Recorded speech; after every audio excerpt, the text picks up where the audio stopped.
So let's find out more about Matt Gaetz, and we can speak to Angie Wong, a Florida Republican executive who joins us now from Miami. Angie, great to have you back with us here on Al Arabiya News. Matt Gaetz, nominated as Attorney General. Do you know him, and what are your thoughts about this appointment?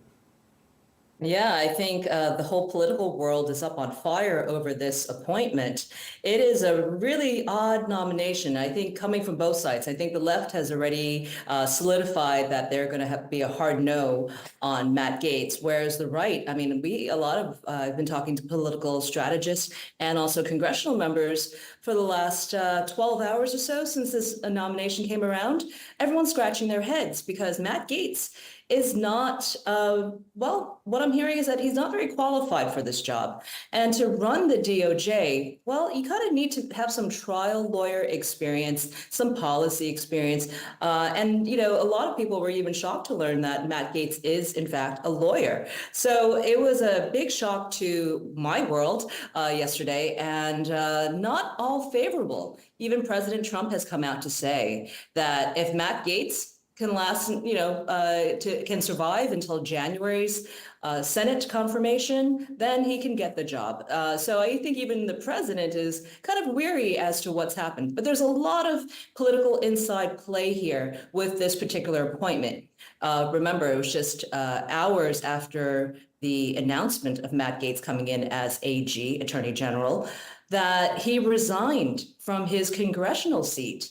A lot of people think that has a lot to do with the fact that the congressional calendar was just recently released. And that is when all the hearings take place in Congress, including one that Matt Gaetz was involved in. And this was an ethics committee investigation into Matt Gaetz and, unfortunately, underage girls.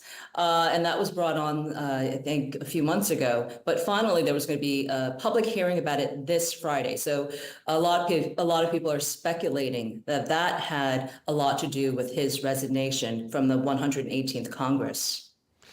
Yeah, I mean, you're painting a picture of someone here, which is sort of what we've managed to garner from looking at the newspapers and listening to commentators.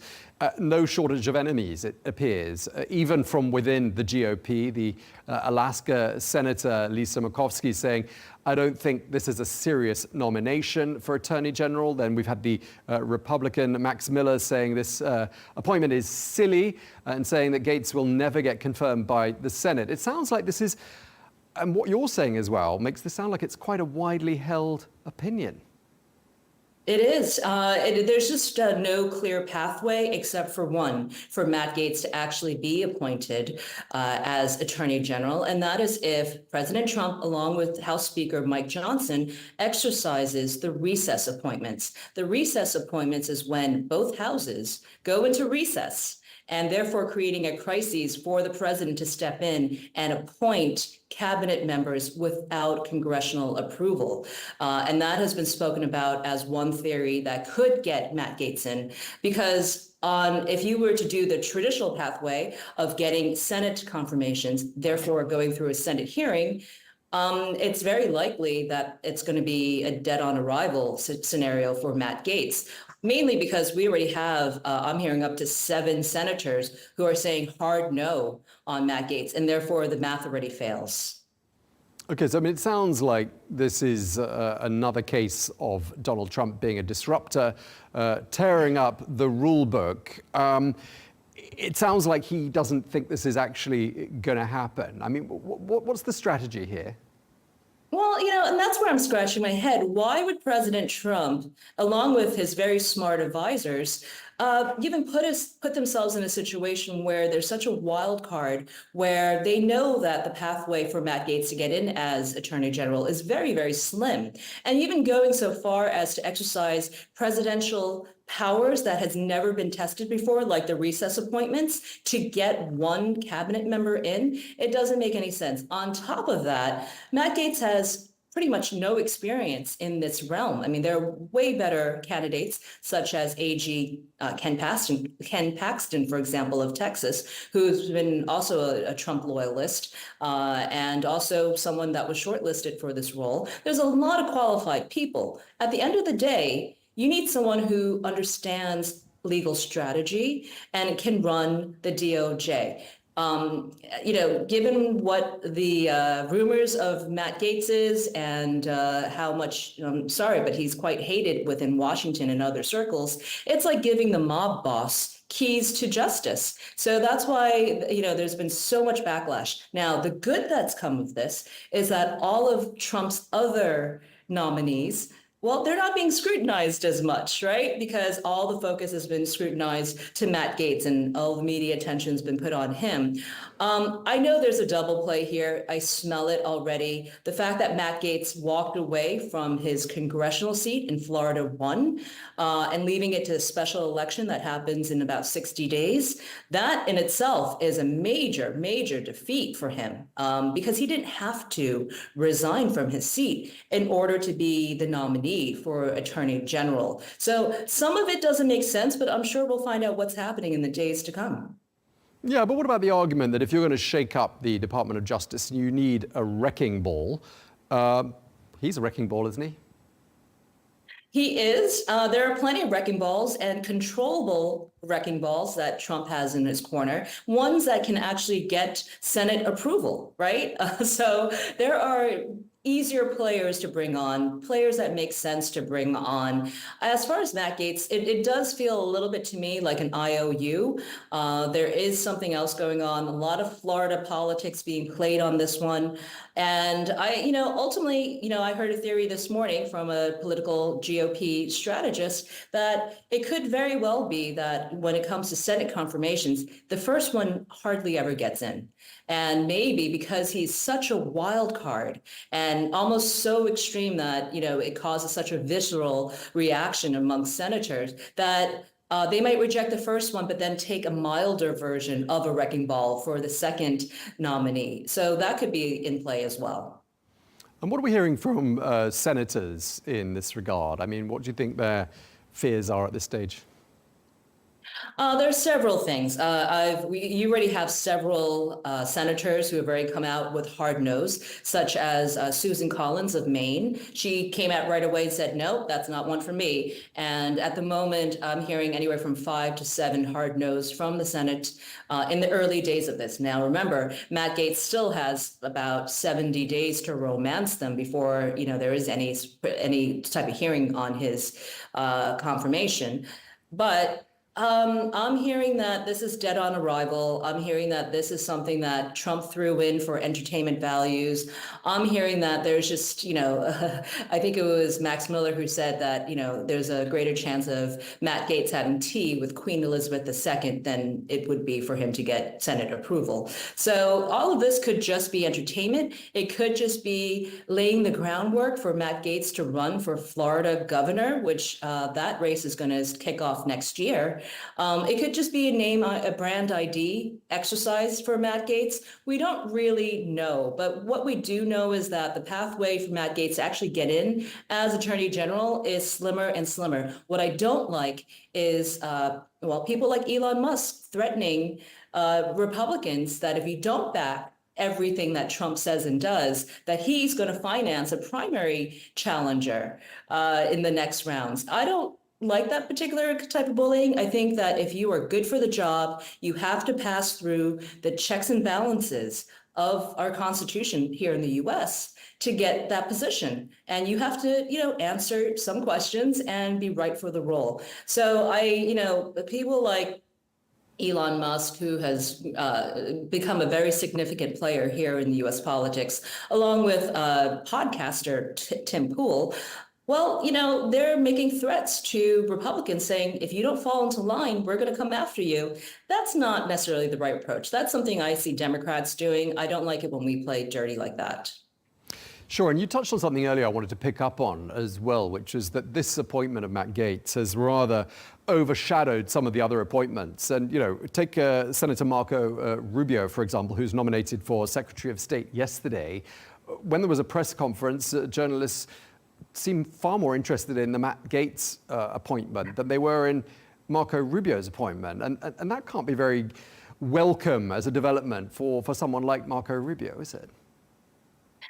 it is and it's not. I mean, if I were Marco Rubio's comms person, I'm actually quite grateful for the distraction, because what happens is if all the attention is put onto another figure, then you kind of sail through a lot of the dirty stuff that happens when you become nominated, right? There's a lot of dirt that comes out. All of a sudden, a lot of opposition research comes out, because you're now, right about to take a very, very top seat within the administration. So I think for Marco Rubio, he's such a seasoned politician, and he has the resume to be Secretary of State. I think this is actually a good thing for him to not be in the spotlight, to land that seat, secure it, and do his job. I think that is great without all the extra distractions of the media. I mean, we talk a lot about positions in the United States government and how the whole system works, and we sometimes forget that not everyone talks about this all the time like we do. Just remind us why the role of Attorney General is such an important role. Right. So, I mean, this is the top law enforcement in the United States, given that we've just gone through 4+ years of lawfare with Donald Trump and his family members and his allies. I think Donald Trump is looking for some protection here, mainly to get all these legal cases off his back, which, clearly, he won a trifecta last week with the White House, the House of Congress, as well as the Senate, as well as the popular vote. So he's doing his victory lap, but the only thing that's creating speed bumps for him on his road to the presidency in the White House are these legal cases that still linger. Remember, on November 26th, just in a few weeks' time, he's about to go into a sentencing hearing about his Manhattan DA case. So that's still there. And there's still a lot of these things lingering about, especially with other picks and senior advisors from his new administration. So he wants someone who's going to be able to remove all those obstacles, have Trump and his family's backs, but also understand the political landscape. It's a very, very political role, even though it should be a legal role. This is something that, again, it's a top law enforcement. I think a lot of fears from the Matt Gaetz appointment is that he is known to be a trickster. He is known to play around, and he may use the DOJ to go after his own enemies. Remember, he has a case currently, for himself and also people that he surrounds himself with, that those cases, those criminal investigations would go away if he became the top law enforcement. So there's a lot of stuff there that, again, I'm not the senator, but I imagine those are some of the questions that Matt Gaetz will have to answer if he were to get a Senate hearing. Okay, and just more broadly, looking at how Team Trump is shaping up, what are your thoughts, and what sort of a pattern do you think we're starting to see in terms of the appointments and the profile of people that Donald Trump is selecting? No, I think they're fantastic. I know some of them don't make sense to the audience because they're just so radical. Look, he's formed the A-list. He's formed the A-team of politics here. A lot of them are showmen, and that's good too. They've shown their loyalty to President Trump. I had heard from the transition team, the #1 requirement to work in the new Trump administration is that you cannot come from a lobbyist background.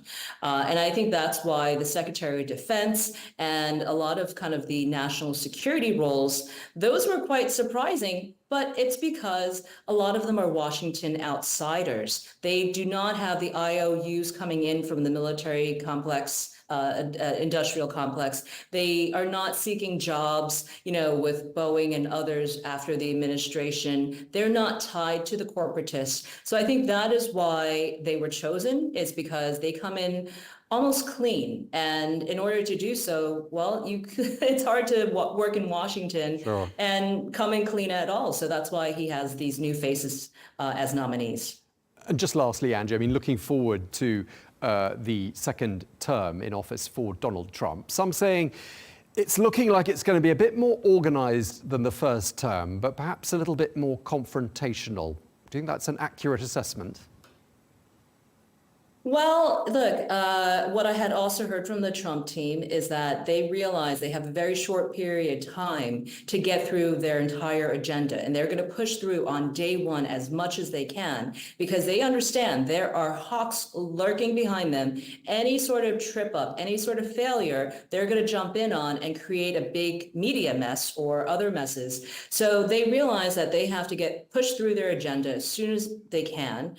And I think that's the right move, actually, because with Trump, there's always trouble behind him somewhere, just waiting to explode. So hopefully we can get as much as we can done in the first few weeks, if not months, of the administration before it starts raining again. I think the appointments are good. I think they're solid. It's a young energy. Right. And it's not a Washingtonian energy. I think most people that he's appointed has more background in business and international relations and other specters rather than just being career politicians. I think that's a really good thing for Americans. I see processes and I see operational and I see just milestones being met. Whereas, the Washington, D.C. clog happens with every administration. I don't see it with this team. All right, we're going to have to leave it there. We're out of time. Thank you so much, Florida Republican Executive Angie Wong. Thank you very much for your time. Thank you.